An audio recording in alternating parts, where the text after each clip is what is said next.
Hello, welcome to this week's episode of Urban Legends, the long-running internet podcast about urban legends and other such topics. I am one of your hosts, Chris Flynn, and here is the other host, Mr. Neil Herbert. How are we all doing? Yeah, hi everyone. So, just to the audience, just to let you know, this will be a slightly briefer one than normal, I would think. Anyone who listened to last week's episode knows that I was having a difficult time in my life because my cat was ill, and you'll notice I said was. She sadly passed away on Monday. She was my special girl, and losing her and her brother in 10 weeks has been difficult. But I'm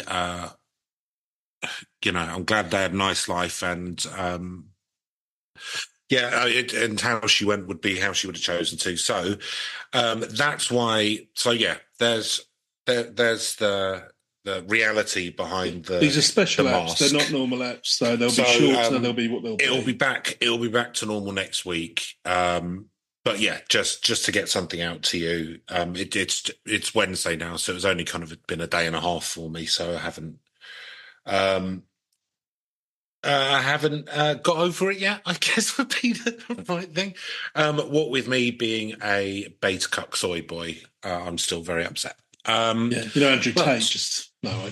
I'll tell you what also upset me, Neil.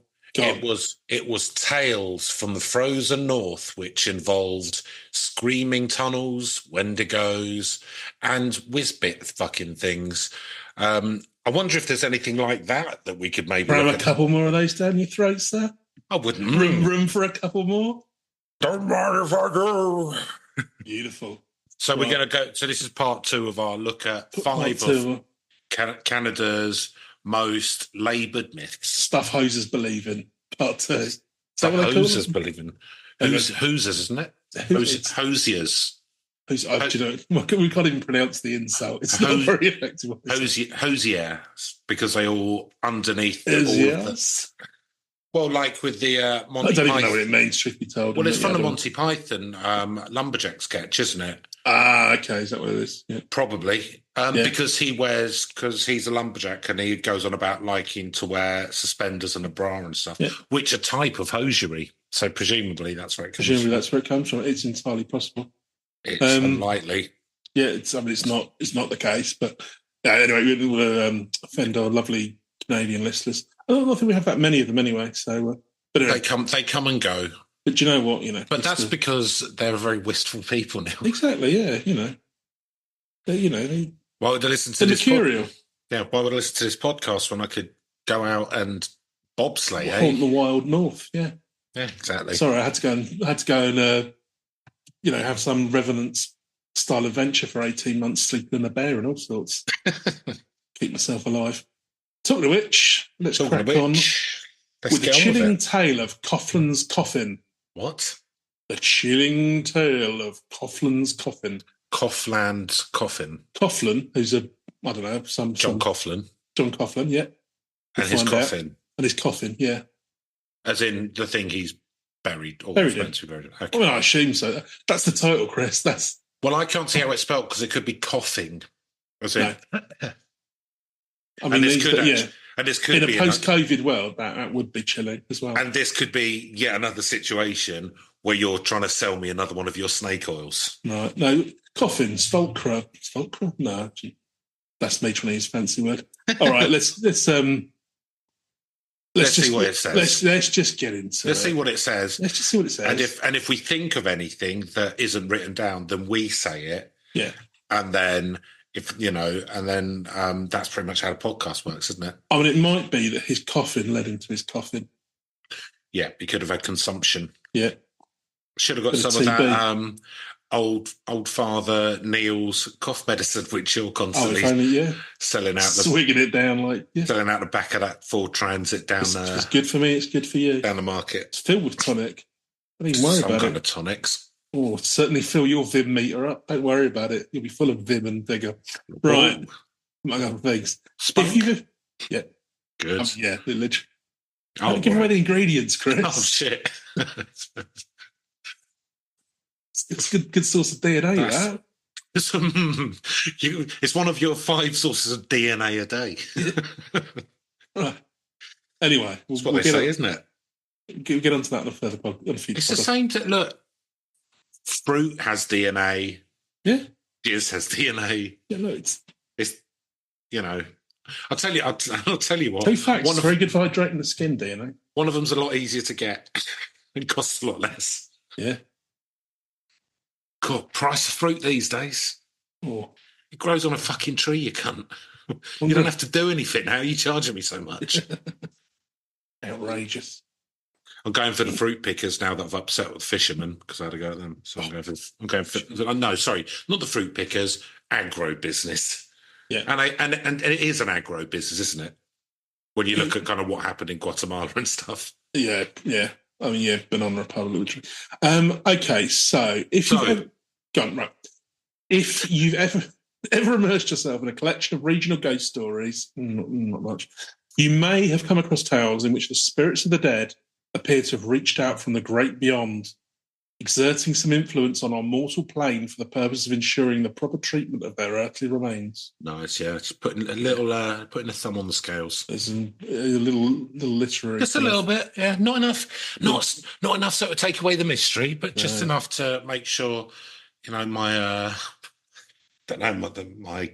bones are left alone. Keep your interest peaked here, Chris. The phantom of a woman who died in a hiking accident, for example, will attract the attention of an outdoor adventurer, pointing toward her body hidden at the bottom of a ravine before vanishing into thin air. Oh, okay. Yeah, so it's not so much the body as kind of tie up some loose ends. Yeah. Right. Well, just want to solve their own murder. Why not? Something to do in it. Again, we've had quite a lot of that kind of stuff. Yeah. Do you know what, listener? And if you're a long-term listener, you'll know this anyway. It happens more often than you think.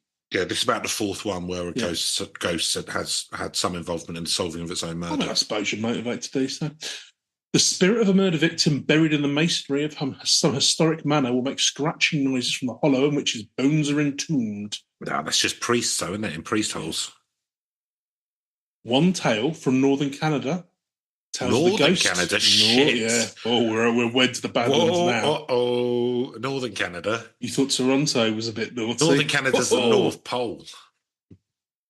Tells of a ghost of a fur trader who verbally guided his undertakers through the boreal wilderness, barking orders at the sled dogs, apparently with the aim of preserving his frozen corpse from the predations of nearby wolves. Right, this is...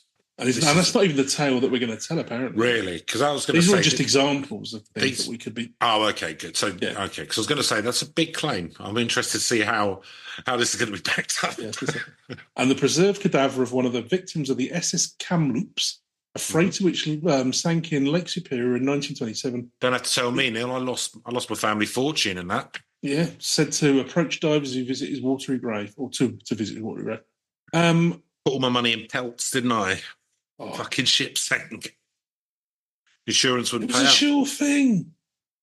They said no, inherent vice. Lloyd's of London. Not covered. Yeah, wouldn't pay out. Unbelievable. Fucking loss of justice. Called it an act of God. Killed a lot of them. Yeah, right. 100%. One tale which evokes this eerie motif is that of a Victorian... I'm still not sure if we're on the right... Or just give me more examples. I think we might just do examples and then there'll be a paragraph there. Yeah, and anyway, there's this guy called Coffin and he dragged a coffin around. He was a bit of an effective twat. And he had consumption. Yeah. Ironically, yeah. He died. Good riddance. Prick. Yeah. Right. One tale which evokes this eerie motif is that of a Victorian thespian whose corpse is said to have made a ghastly voyage of 2,000 miles to the very spot at which he hoped to be buried, almost as if guided by an actor's spirit. I bet he went to fucking, what's that actors' cemetery in London, like St. Mark's on the Green or something like that. There's one where all the great thespians are laid to rest. Paris. In this piece, we will explore the chilling tale of Coffin's Coffin. Okay, finally got there. Right, now he's into more examples. Canada has a long history of exporting some of its most talented actors, musicians, and performers to the more profitable United States. Yep, porn stars and comedians. Yeah, this tradition extends back to the days. I'm sorry, Canada. I'm just joking. I really like Canada. I'm just mucking about. You're beautiful people. This tradition extends back to the days of Charles Coffin, a classically trained theatre actor said to have been born on Prince Edward Island. So he's a famous fella, apparently. Canada's smallest province. After studying theatre in England, that's where you want to go, and I've tread the boards of my youth, played, and played the Dane. Coughlin was brought to America. Do you reckon he did panto? Yeah, that was all he did. Yeah. Just fucking Madam. Yeah, just Madam Twanky. Yeah, Twinkie. I've not seen panto since I was like 8. Yeah, if you don't know, I can't explain. We won't go. Look, it's not worth looking up if you want to go. We have explained what panto is on this podcast before. If you really want to find it, then go and listen to every episode and see the bit where we mentioned it, because I don't believe it's in the description. Google panto and also watching Carry On movies, and to be thoroughly confused, North Americans. Everyone loves Carry On films, probably. Yeah, like literally no one has it. We were trying to explain it to an Italian friend. They love Carry On up the Khyber in India. Really? Massive, yeah. They love it. Because it makes it takes English running class look stupid. Yeah. Fair enough. In England, Coughlin was brought to America by New York manager Augustin Daly, on whose Broadway stages he performed Shakespearean comedies and other theatrical dramas. Well, comedies and dramas, they're not other, whatever. The Victorian actor said he would enjoy a long and successful career in the land of opportunity, which culminated in an 1898 performance of a play of his own composition based on Alexandre Dumas' French-language dramatic biography of English actor Edward Kean. That sounds terrible. Yeah, that sounds that's a real... Watch. You know, like you always see on sort of like comedies and stuff, like they sort of make... Can we do Andre Dumas' Three Musketeers? Yeah. I don't know if it was him or Junior or whatever. But they do jokes about, kind of how terrible people doing like one-man plays are. Yeah. It's like... That's a real toast gag, isn't it? I can imagine something like that. It's literally like, come on, like getting everyone in. Oh, play. That's Mary Shelley's historiography of some unknown poet. Yeah. It's just one guy doing it in French. Although I suppose in Canada, probably would have got away with it. It might have been fine, yeah. Dual lingo. Quebecois would have been quite happy with it. It's a bit like, the good old French rap. And just, as long as you do it in French language. I quite enjoy something I got into when I was over there. Because they have a rule, don't they, that a certain amount of the radio station has to be French language. Has to be French language, which is entirely fair enough. Yep. Although he toured the world... It's entirely fair enough if you're currently speaking a dying tongue. Yeah, take a taste of that. Or French cousins. Although he toured the world, wrote folklorist Sterling Ramsay. I can't even speak English. Now, do you think because am I going to having early dementia? Do you think? There is a reason why we're meeting on Friday, and I said, and I want to talk to you. Yeah, and this may be one of a few things that I've noticed that I feel need raising.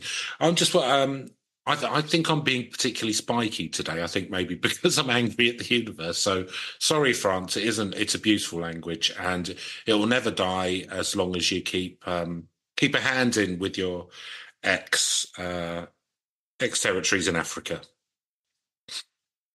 Oh, bait switch. Right. The Earth's Island always remained his beloved haven. The anonymous author of an article in the January 1962 issue of the magazine Fate had elaborated on the actor's undying love for his home province, adding he never forgot, nor did he allow his friends to forget, what a gypsy fortune teller once told him, that he would die in an American southern city, but that eternal rest would come to him only in the place of his birth, Prince Edward Island. So not only big Canada fan, specifically Prince Edward Island.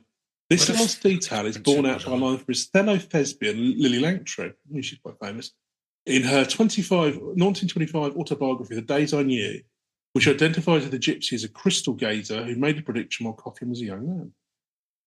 Okay, so there's quite a bit of... crystal gazers, what we call drug takers, isn't it? Yeah. There's quite a lot of provenance to this, then. In November 27, 1899, while preparing for a performance in the island boomtown of Galveston, Texas, in the Gulf of Mexico, 55-year-old Charles Coughlin fell ill and died of heart failure in his hotel room. Contemporary newspapers indicate that he'd suffered from acute gastritis or inflammation of the stomach. For a month Sorry. Prince Edward Island is literally just north of Nova Scotia. Okay. It's actually lower than the northern point of the American border. So Maine goes up further than where Prince Edward Island is. But then in this article, they were saying he was born in the northernly-most province of Canada. Let me have a look back up again what he said. I probably Which would probably be made that up. Nunavut or something, wouldn't it? Yeah. It just says 1 hour from northern Canada. That's all it says. But Prince Edward Island isn't northern Canada. Oh no, that was a fur trade. Sorry, northern Canada. Okay. I think you're getting confused with one of the 100 examples at the start. That's probably true. Yeah, carry on. Ignore me. Carry on. Yeah. Push on, Neil. Come push through. Right. Good. Are we all back on the page now? 55. Right. He's died of a sore tummy. Oh. Inflammation in the stomach. For a month prior to death, the malady perhaps being related to the alleged alcoholism he developed after a scandalous divorce 5 years earlier. His mystery Maybe the fact that he drinking three bottles of brandy a night may have contributed. Some people speculated. Yeah. Well, he proved it. His body was sealed in a lead-lined coffin in preparation for future shipment to the town of Surrey, Prince Edward Island, where he owned a small home and was to be buried. Nice if you can. When his widow expressed a desire to have his remains cremated in St. Louis, allegedly in accordance with Copland's own wishes, his casket was interred in an above-ground concrete vault in Galveston's Lakeview Cemetery to await clear instructions. Okay. So, in the first days of autumn 1900, 9 months after his death, a terrific hurricane swept up the Gulf of Mexico and descended on the city of Galveston. Well, this can't be coincidence. Washing away bridges and downing telegraph poles in what was to be the deadliest natural disaster in American history. Really? I mean, it only had 5 years of history by that point. So does that not mean it of all time? I mean, as far as they've recorded it, I guess, yeah. What? So it's more deadly. So at least 6,000 Americans are believed to have been perished in the storm. So yeah, it was pretty high up there, I would say. Galveston's just south of Houston. Yes, yeah. Isn't it a song by Neil Young? I don't know. I just think of Gaviscon, the acid relief tablets. Which he probably could have done with, because that might have done his tummy some good. Well, let's be honest. It with booze. Let's be honest. It would have just meant he could probably drink more. Yeah, that's true. And the model equivalent of about 1 billion worth of damage was occurred in the Galveston area alone. That's bigger than the New Orleans. Yeah, it sounds like it. Right. So Galveston's Lakeview Cemetery, the transient resting place of Charles Coughlin, was not spared the rapid flooding and 140-mile-per-hour winds, which wreaked havoc upon the rest of the town. The damage wrought in the city's 6 graveyards was described in an article in the September the 20th, 1900 issue of the St. Louis Daily Globe Democrat. In the cemeteries of Galveston were vaults made of stone and brick and cement. They were little houses with shelves on niches, upon which rested the caskets. Some of the finest of these residences of the dead, as well as the humbler, were wrecked by the hurricane. Yeah. They are ruins of wood, masonry, and metal. From the debris scattered around it is evident that masses of floating material from destroyed houses were carried into the cemeteries, and against these vaults with such force as to crush them. The massive monuments, as well as the many smaller tombstones, were overturned by storm-made rafts. Some smaller headstones were carried many feet from their foundations. In not a few instances, the timber struck the stones with such force as to shatter them. I mean, I would say... I'm sort of looking at... I'm wondering if just his grave is going to be the only thing that's just standing there still, I'm looking at Galveston, because it's basically an island. Mm. And knowing what the weather's like in the Gulf of Mexico, I mean, I don't know if you want to be building permanent dwellings on it, because it's a low-lying island. You would imagine during swells it could be. I mean, they'll probably put up stuff now, but protection would hope. Anyway, who knows? I mean, it's. I know it's probably probably fishing and stuff, wasn't it, that they were doing? But it's just like there's quite a lot of America. Like you didn't have to. Live in the deadly bit. Ohio is quite empty, just saying. Yeah. 2 of Galveston cemeteries presented a ghastly wrecked appearance. Bodies buried in the ground was not disturbed except in rare instances, but several vaults were crushed in such a manner as to leave the caskets within them exposed to wind and current. Thus it was the storm carried off some of the dead. Most of the caskets of metal have an outer covering of wood, and the force of the storm was sufficient to float them. Although some caskets were later found lying some distance from the shattered mausoleums in which they reposed, others were never recovered, apparently having been swept away into the Gulf of Mexico. As reported in various contemporary newspapers, one of the missing coffins was that of Charles Coughlin, for which a thorough but fruitless search was made. Well, a problem with being in a lead-lined concrete Is you're probably going to sink in the sea. In the Gulf of Mexico, you're not. Yeah, it's just not very floaty. Coffin's fellow actor Sir Johnson Forbes Robertson recorded the bizarre sequel to this tragedy in his 1925 autobiography, A Player Under Three Reigns. And I've got to get myself some 1925 biographies. Yeah, sounds good. That's my reading for the weekend. The Gulf Stream, he wrote, bore him round Florida, up the coast around 1,500 miles. Here, continued Sterling Ramsay, in the vicinity of Newfoundland, it somehow left the current and drifted aimlessly across the coast of eastern Canada, subject to wind and wave. I want to see whether or not this is true. 8 years later, just listen. 8 years later, in October 1908, fishermen from Prince Edward Island headed out into the Gulf of St. Lawrence off the island's northern shores. While casting their nets, they spotted a strange oblong object floating on the waves, which they promptly towed to shore. It proved to be a coffin encrusted with barnacles and seashells, which had evidently been adrift for many years. Hoping to identify the occupant of this grisly vessel, they pried the coffin open. It's a bit keen. Hey, wee, what's in there? Hey, what we treasure in there? We'll get the rings off at least. Inside was the body of a middle-aged man whose name was engraved on a silver plate, Charles Francis Coughlin. The islander had finally returned home, just as the fortune teller predicted. Oh, that's not bad.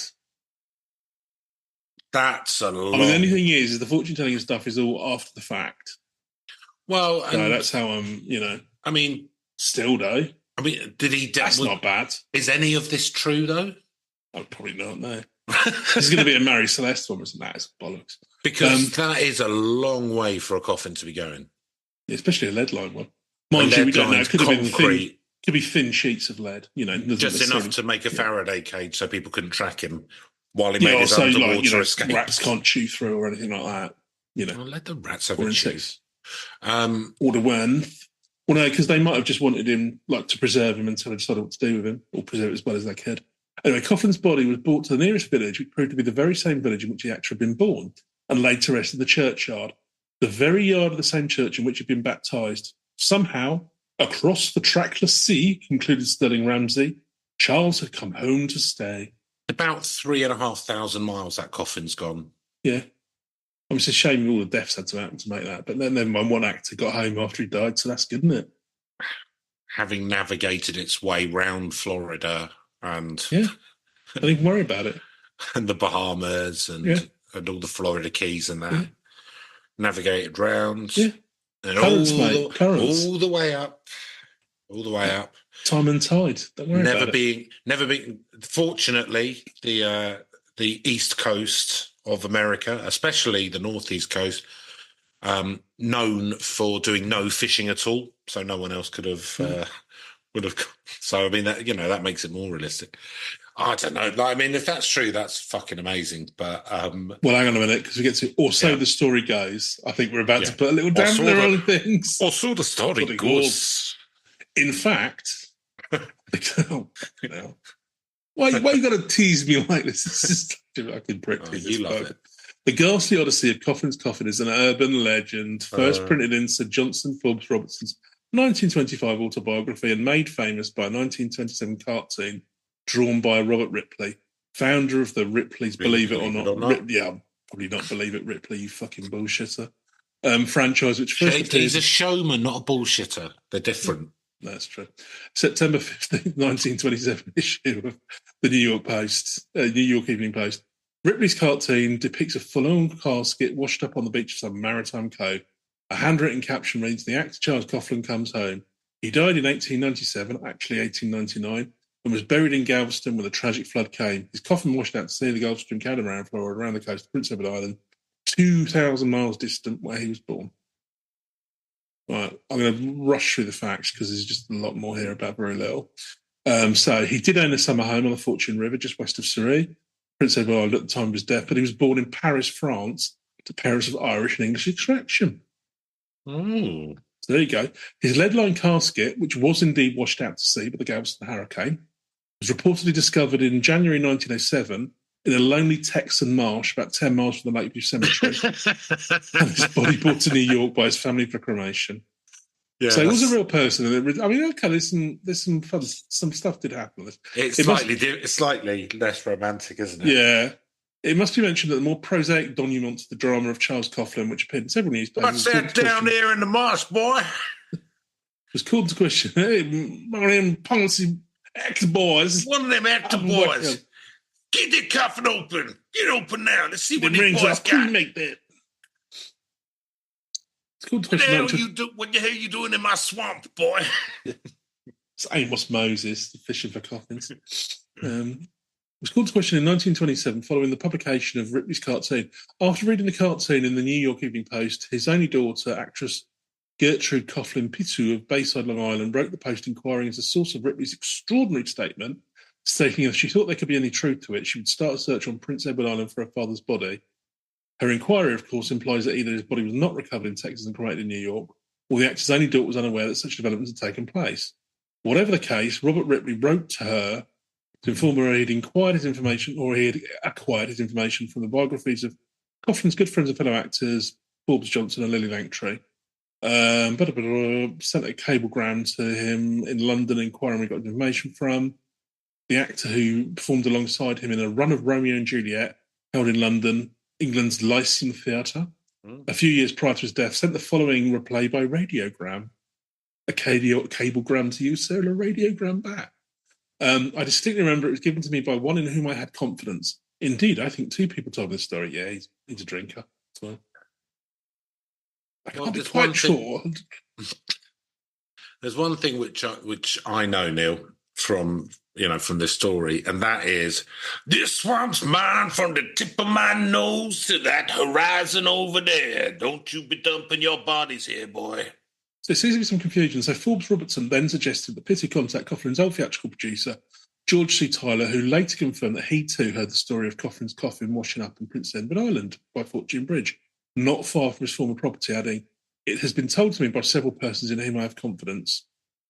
The best of this author's knowledge, the true fate remains a mystery to this day." It's the good thing about lies, though, isn't it? Because they're often more interesting than the truth, and then people will pass them on. But you can just make it like it's just some. It's just some fucking chancer down the pub or something. Go, do you hear about Coffin? Yeah, I heard it washed up. It went all the way up and washed up in the island. Yeah. Another round, please, John. And then that's how these things start. The romantic television remained finding their way to the place of his death, and unquestionably a fabrication based on the misconception that he was a native of Prince Edward Island.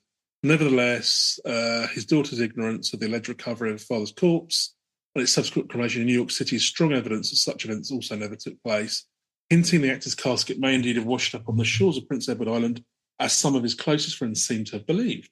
Whatever lies at the truth of this convoluted chronicle, the story of Coughlin's coffin is an intriguing one which deserves a place amongst Canada's greatest urban legends. But there you go. There you go. So it's an unusual one. It's a weird one, yeah. I mean, clearly, it's not true, but it's nice. But it's a proper urban legend. It's a nice little tale, isn't it? Yeah, and a bit of confusion at the end. Right, we'll move on to the last one now, Chris. These are all a bit. What have I got? I call what's the words? Whatever. The vanished village of Angikuni Lake. We've done one of these before, and that was in Canada. Have we? Yeah. Oh, well. What's the name of the village? Angikuni Lake. Oh, we'll find out. Deep in the Keewatin Barrens of what is now the territory of Nunavut, amid an endless plain of tundra and muskeg, lies lonely Angikuni Lake, one of a myriad of near-identical watering holes which dot the historic homeland of the Inuit and the Chippewan nations.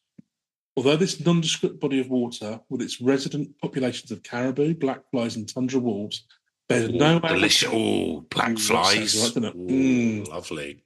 Yeah, saying hi to the tundra wolves. They don't give up without a fight. No.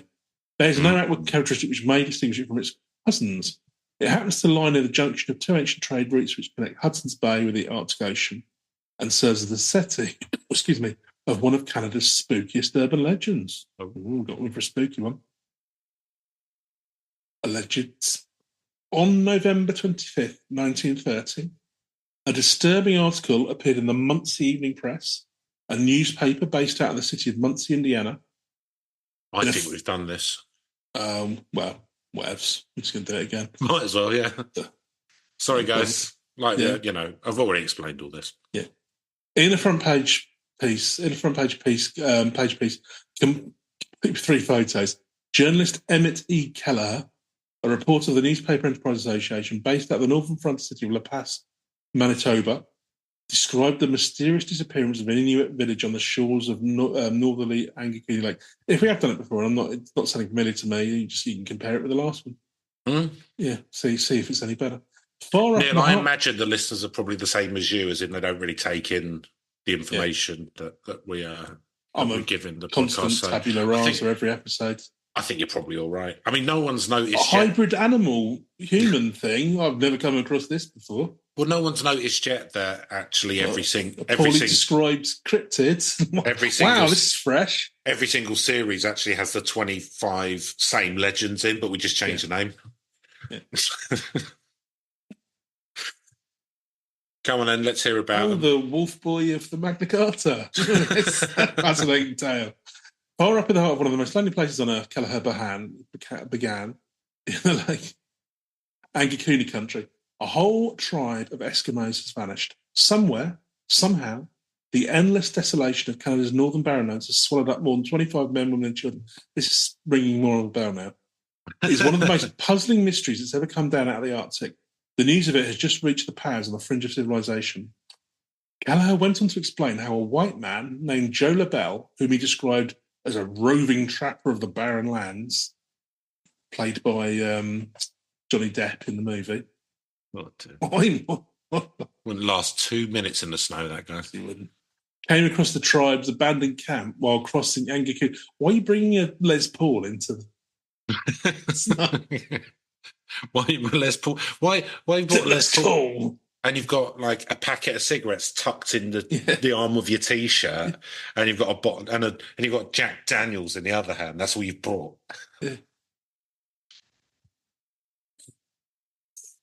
Long before we paddled to shore, LaBelle knew that something was very very wrong. Instead of the lively hum of activity, which typically surrounded Inuit camps, the only humming in evidence was that of black flies. Oh, delicious black flies. Which swarmed around the bodies of 7 sled dogs scattered throughout the grounds. That was actually what I was trying to import back to the UK. Delicious black flies, when the ship went down and lost my family fortune in 1924. You'll get them back one day, Chris, don't worry. When he hailed the camp's unseen occupants, he was greeted by 2 half-starved huskies. I'm going to get those gullible pricks who did Oak Island to plough some money into getting my ship back. Oh, nice. Good idea. I'll tell them there's, I don't know, Templar treasure in it or something. Not really. It's just fly eggs. But what do they know? Come on, everyone's had a go at the Titanic. There's nothing left in that, Chris. I'll tell you what, I was thinking this. There's doubloons left on the I was thinking this the other day because there was an article on the BBC News website about, I don't know, like the Titanic. Some of it's like... Yeah, there's a rail fallen off or something. Yeah. I'm fucking sick of the Titanic. Like, why are we still hearing about it? Like, if there's an article about once a month on BBC about Titanic this, Titanic that. It's like, all right, guys, like it was 100 years ago. Ship's gone down. Like, we don't need constant updates. Capture the imagination, Chris. Of who? The golden era of sail. I don't know. People watched that movie. I thought it was fucking tedious, personally. I didn't bother watching it. Yeah. I thought, the song by Celine Dion was enough to make me not watch it, and the inclusion of Leonardo DiCaprio, who I disliked greatly when the film came out, and haven't really changed my opinion. He's an all right actor. I don't know. I'm not getting into this with you. He's my favourite actor. Yeah, I know he is. Good. Oscar winning. That's why I pretend I don't like him, because you get really jealous otherwise. Take his name out of your mouth. Take his fucking name out of your mouth. I love him. Right, when he held the camp's unseen... He's so Sprout-like. Occupancy was greeted by two half-starved huskies. Oh, we've done this. Blah, blah, blah. I am remembering this now as we're reading on. Suspecting the village had fallen victim to some terrible disease, LaBelle walked over to one of the 7 ragged tents that comprised the camp and cautiously drew back its caribou skin door. I'll admit that when I went in the first tent, I was a little jumpy, said Keller. Just looking around, I could see the place hadn't known any human life for months, and I expected to find corpses inside, but there was nothing there but the personal remains of a family. Or belongings of a family, excuse me. A couple of deer parkers were in one corner, fish and deer bones scattered about. Not a few pairs of boots, an iron bolt, greasy and black. Under one of the parkers, I found a rifle. Been out there so long it was rusty.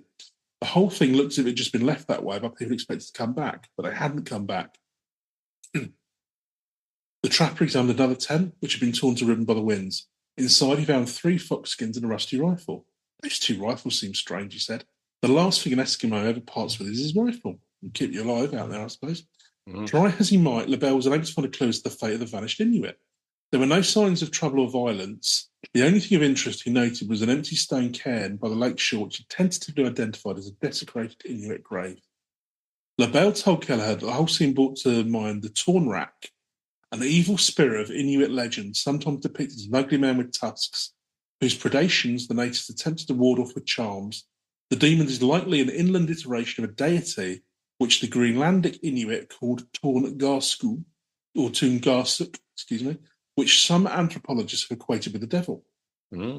Shaking off the unsettling notion that the village had fallen prey to that preternatural predator, the trapper caught some fish on the lake, fed them to the 2 starving dogs. Oh, that's nice, type of dogs, and fled the area, loath to spend the night there.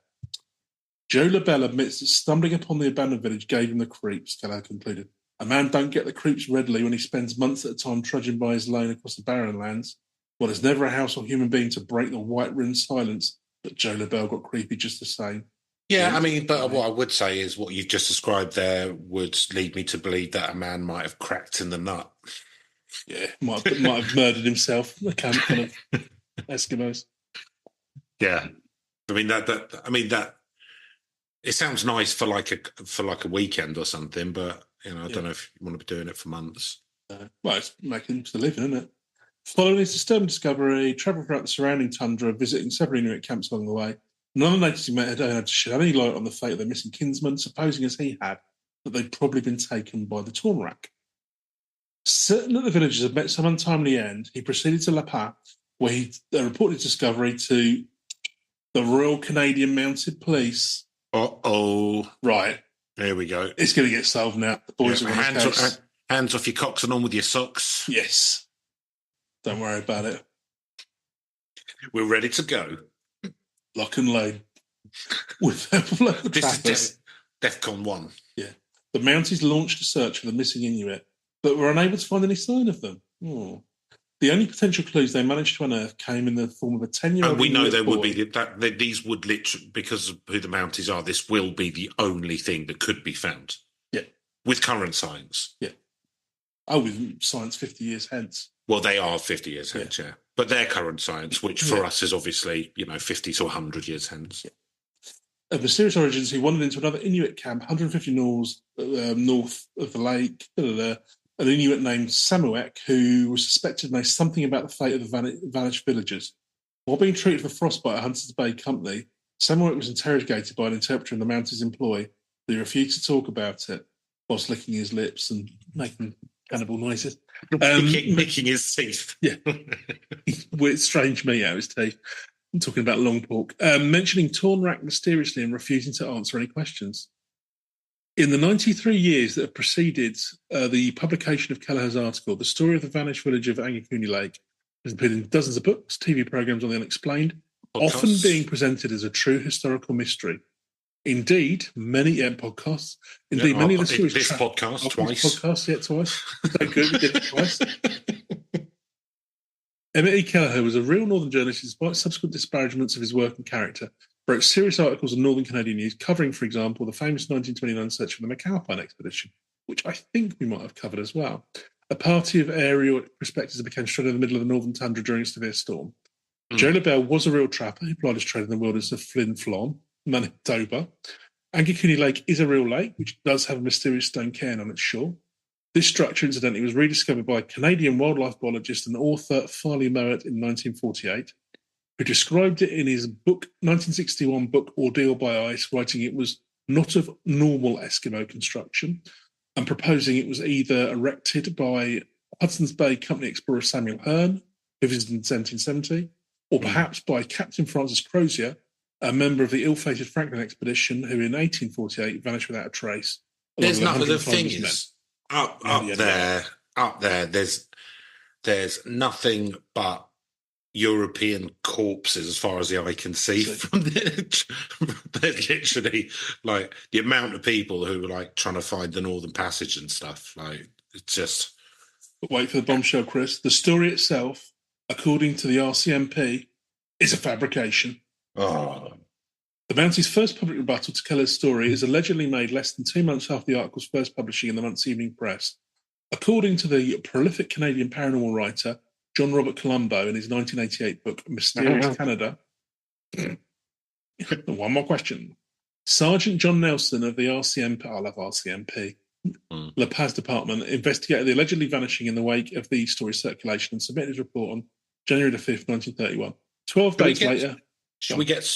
I don't know if you're allowed to do this. I'm not sure if it's legal, but I was going to say, should we get like some T-shirts with our CMP written on them for when we're out and about? You know, like because it's just a cool thing. Like people wear like FBI T-shirts. And, you know, that kind of thing. CMP affiliates or something. Yeah, we could be like, what do they call it when they sort of like they're trainees for some like bicycle gang? Prospects. Prospects, yeah. We could be like RCMP prospects. Yeah, that'd be good, wouldn't it? That's pretty good. Neither of us have the intelligence. No. Or physicality. No. Or personality. Charisma or mental Canadianness. Mental strength. Right, anyway. Communication skills. Ability to walk distances. Yeah. There's lots of fear of the snow. Fear of the snow. Fear of Canadians. Ability to mount a horse. Yeah. Ability to mount and ride a horse. Can't do that. Yeah. Ability to go near a horse without spooking it. Speak English coherently and eloquently. Which I can't do, right? Even though I'm an animal lover, there's something about me, my face, that actually spooks horses. Horses, yeah. Yeah. Yeah. Got the opposite of a lump of sugar. Yeah, I'm like I'm sort of like the opposite of a horse whisperer, really. Yeah. Of a horse it's not screaming. Horse terrifier. Horse terrifier, yeah. Yeah. Right. 12 days later, RCMP Commissioner Cortland Starnes made Nelson's report public. Although the author has been unable to locate a copy of the report, Colombo republished excerpts of it in his book. I'm going to wade through this fairly quickly because, again, there's quite a lot. According to the report, so he spoke with a trader named D. Simmons. Hadn't heard of any reports of a vanished village from the reliable white and native trappers with whom he did business, and expressed doubt any event had taken place. Nelson then determined the photo of the caribou skin tents did not depict abandoned lodgings, but had actually been taken back in Fort Churchill by an ex-Mountie, even ripped off the Mountie evidence. Although Nelson did not visit the lake himself... That'd be hanging, but that would be hanging by the neck until dead. Yeah. Ripping off evidence from a Mountie. He was sufficiently confident to conclude his report by declaring his stories, to his mind, a work of fiction, adding that Mr. Keller is in the habit of writing colourful histories of the North, and very little credence can be given to his articles. Although his investigation was arguably far from thorough, it was enough for the RCMP to close the case on the vanished village of Lake Angakuni. Their official position on the story has been borne out by the responses received by several researchers who have made formal inquiries into the case over the years, including Ronald G. Dobbins, who was told they couldn't find any case in their records, and some other people who debunked it in their magazines. Yeah, and they've got a short paragraph on their official website declaring flatly the story about the disappearance in the 1930s of an Inuit village is not true. Despite its official debunking, it's still repeatedly presented as a genuine historical mystery in both print and television. Been on the History Channel, I imagine. I would imagine. Often inquiring in new details with every retelling. In his 59 book, Stranger Than Science, for example, American writer... UFOs took them. Yeah. Broadcaster Frank Edwards wrote that one of the tents which LaSalle leavened contained a child-sized sealskin garment in the process of being mended.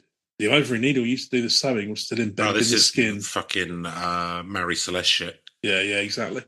Other supplementary details included a 2-week on-site investigation by the Mounties, who determined that the Inuit had abandoned the village 2 months prior to the Bell's visit based on the type of berries found in some of the cooking pots, and formal autopsies conducted by the Mountie pathologists on the dead sled dogs, all 7 of which had said to die of starvation. Yada, yada, yada.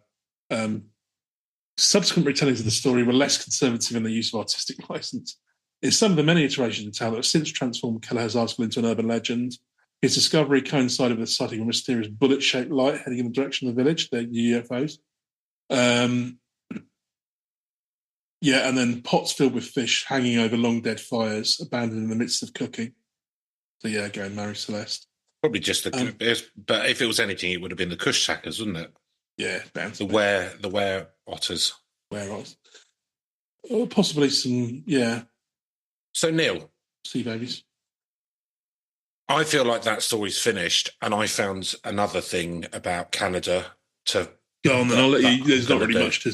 Yeah, you're just basically talking about. I'll go to the final paragraph. Actually, whether merely a northern yawn or a genuine report overlooked by an understaffed and underfunded RCMP department, the tale of the vanished village remains an excellent campfire story, and it's more imaginative derivative some of Canada's greatest urban legends. Go on and do your one, Chris, and then we'll. So now, speaking of Kushakas, I found a cryptid, which I thought there's a bit about it. We can go through it, and then that's the episode really.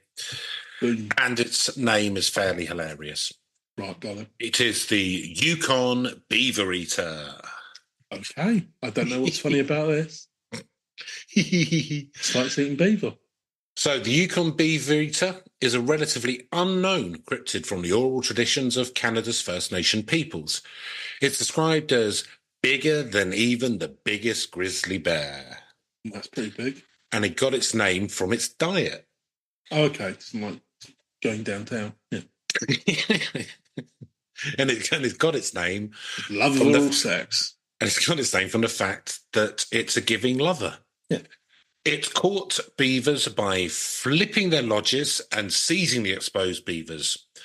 When shown a book of prehistoric animals, native chose the giant ground sloth, this guy again, as the closest lookalike to the beaver eater. Nice. Sightings. Dawn Charlie, a Canadian First Nation member, contacted the British Columbian Scientific Cryptozoology Club in 1989 with a sighting. BCSCC co-founder Paul LeBlanc interviewed her, and in 1990 this account was published in issue number 4 of the BCSCC's magazine. The latest report was from Violet Johnny, my husband's sister, who was fishing with her husband and her mother at the head of Tachin Lake 4 or 5 years ago. An animal came out of the woods, 8 or 9 foot high, bigger than a grizzly bear. It was a Tachin, which is the other name for it, and it was coming towards them. They panicked, fired a few shots over its head, and finally managed to get the motor going and took off. Ooh. There are other reports. There's also a report that a white man shot one in a small lake in that area. Beaver eaters are supposed to live in the mountainous areas east of Frenchman Lake. Mm. So, explanation and theories. As said before, natives identified the picture of the giant ground sloth as the beaver eater. However, giant ground sloths were herbivores, and all 5 genera that are currently known to have lived in North America went extinct. Could a giant ground sloth survive there by adapting into a beaver eater? I don't think so. Other explanations are an unusually large grizzly bear, a surviving short-faced Octous simus, or, strangely enough, a giant beaver. There was, interestingly, a species of giant ground sloth that was native to the Yukon area in particular. So I reckon it could be one of those where someone's found the skeleton or like the fossils, and then they go, oh shit, like these monsters must be kicking about somewhere. Do you know what I mean? Especially up there where it's like permafrost and stuff. Like, could well be. Stuff will last forever. Not anymore, Chris. Thanks to climate change. Yeah, thank God. So we can get everyone, get all the nice coastal places flooded, and we can just move everyone in. Seeds out the seed bank. Move everyone into Siberia. Nice. There's plenty of land. We're actually just making more of it habitable. Yeah. A paper published in 1996 by the Universidad de República in Montevideo, Uruguay, suggests that at least some giant ground sloths may have been omnivores. It's going into sloth talk here. Yeah. Another possible explanation is that the giant beaver was native to North America and could grow more than 7 feet long and nearly 300 pounds. The most recent fossil dates from around 60,000 years ago, but the genus is thought to have survived perhaps as recently as 10,000 years ago, meaning they likely coexisted with early humans. One might theorize from this possibility that the Tochin is an example of oral history preserving the memory of a creature that long ago humans saw and interacted with, much like the instances where Australian Aboriginal oral traditions mirror what's represented in the fossil record. Giant beavers have also been reported in modern times in the United States, full stop. It says mysteriously. There you go. There you go. So just another, chuck that one in there. Cheeky little one, just shove that in at the end. Buy one, get one free. Yeah, exactly. Nice. Well, that's going to be it for us this week. So sorry it's a short one, and sorry we've been a bit scatty, but again, I'm not going to apologise. It is what it is. Yeah. But we'll be back to normal this time next week, hopefully. And I hope you're all doing well, and take care, and I'll see you soon. Goodbye. See you soon. Goodbye.